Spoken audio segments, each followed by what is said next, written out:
TV kagabi dahil dito sa lalaki na to na talagang pilit akong pinapababa. And dito, alas 7 pa lang yan ng gabi, nag-aabang na siya. Di ko alam kung anong pakay niya. Ayan, nag-aabang siya dyan eh.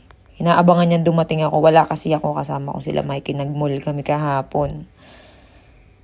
Abang siya ng abang. Ang tagal niya nag-abang mula 7 p.m. hanggang 9 p.m. Yun o. Tagal niya nag-aabang eh.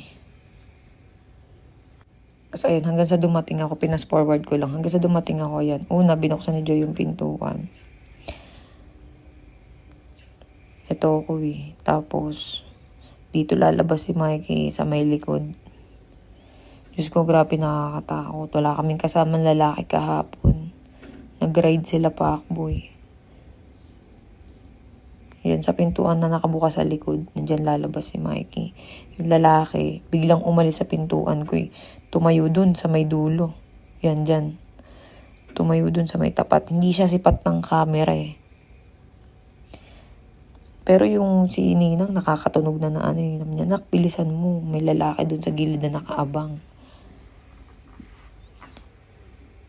Iba talaga yung datingan niya eh. Tsaka pawis na pawis siya na dilat na dilat yung mata. Pawis na pawis. May naiwan ako sa sasakyan. Naiwan kong bukas yung bintana. Kaya kaya bumalik ako. Hindi ko pa nakikita yung lalaki dyan. Hindi ko pinapansin yung sinasabi nila. Kasi lakas ng sounds ko eh. Tapos ayan. Matutulala ako dyan kasi nakita ko nga siya nakatitig kumakaway sa akin. Ayaw niyang lumapit. Tingnan niyo, matutulala ako dyan. Ayan o. Natakot na ako niyan.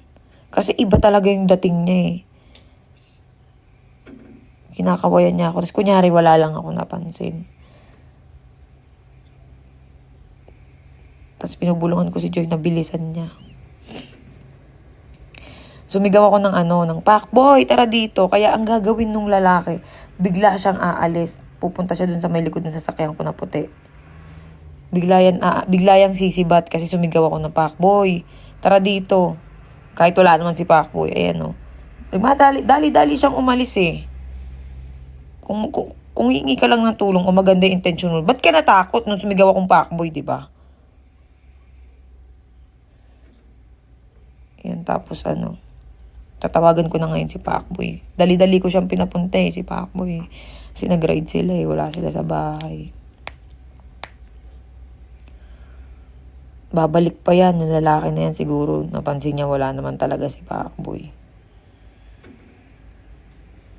Papas forward ko lang ng onti yung video kasi medyo matagal eh. Mabagal yung eh. Ay nako, nung niyan hindi ko na alam gagawin ko. Hindi ko alam kung saan ako uupo, kung saan ako. Nginig ako, grabing ginagawang trauma sa akin. Sobrang takot na takot ako kasi inisip ko agad si Mikey. Babalik pa yan. Ang pinagtataka ko lang, bakit nung sumigaw ako ng pakboy tara dito, bakit nagdali-daling umalis? Tapos siguro napansin niya nga wala si pakboy, bumalik. Bumalik siya. Ayan o, ito na yung bumalik siya eh. Tapos lumabas ako sa terrace. Tinitignan ko siya kung ano yung gagawin niya. Palingon-lingon siya sa paligid eh. Hindi siya Magandang buhay! Ako po si Hindi siya mapakali. Hindi ako judgmental na tao pero sobrang iba talaga yung kaba ko. Kasi tinatanong ko na siya kung anong kailangan niya. Sabi niya sa akin, itatanong lang daw niya may hahanapin lang daw siyang tao, itatanong lang daw niya yung nanay niya. Kung kilala ko daw, taga Mindanao daw siya. Tinanong ko pa nga siya kung saan siya galing. Sabi niya galing siya ng Mindanao. Sabi ko, itatanong mo sa akin, galing kang Mindanao? Sa Mindanao yung nanay mong nawawala. Bakit ako? 'Di ba? Basta bumaba ka dito, ginaganon niya ako. Sabi niya, bumaba ka dito, ikaw kailangan ko.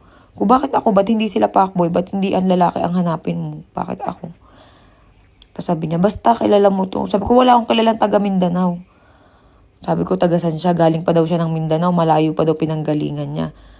Sabi ko, paano mo natuntun yung bahay ko? Sabi niya, pinagtanong-tanong daw niya sa mga sa mga tricycle driver. Posible yun dahil hindi ako nagta-tricycle. Tapos sabi ko sa kanya, wait, bababa ako. Tapos ayun, dumating na si Pacboy eh. Tinawagan ko sila eh, nabilisan eh. Yan, tinatanong siya ni Pacboy, sabi niya ano daw. Hinahanap daw niya yung magulang niya. Tapos biglang nung dumating si Pacboy, sabi niya, sir, hatid niyo na lang ako sa San Roque. Puta, bakit mo alam bigla yung San Roque, di ba, yung kainta? Paano mo biglang nalaman? Parang napaka-imposible. Dahil sa nangyari, matututo talaga akong humawak ng baril, Diyos ko. Takot na takot talaga ako kagabi. Hindi ako judgmental na tao, pero yung pilit mo kung